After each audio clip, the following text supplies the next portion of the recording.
নারায়ণগঞ্জের ওসমান গডফাদারদের দালাল মোহাম্মদ আলী কিভাবে কার নির্দেশে ইমার্জেন্সি চেয়েছিল, কিন্তু তৎকালীন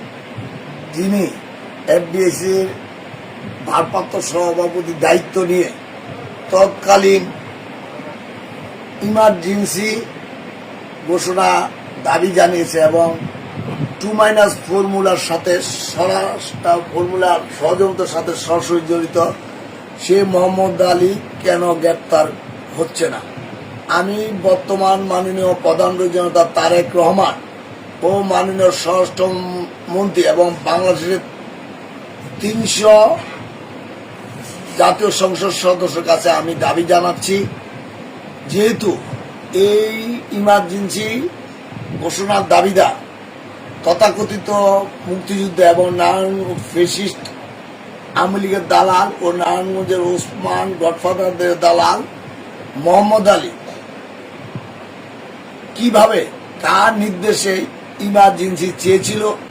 এবং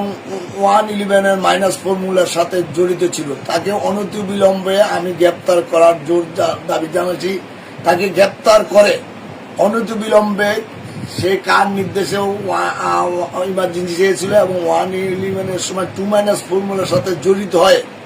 আমাদের বর্তমান আমাদের রাজ্য বিএনপির চেয়ারম্যান বাংলাদেশের মাননীয় প্রধানমন্ত্রী তারেক রহমানকে তৎকালীন কার নির্দেশে তাকে হত্যার জন্য নির্যাতন করা হয়েছে এবং নির্যাতন করে তার মেরুদণ্ড ভেঙে দেওয়া হয়েছে,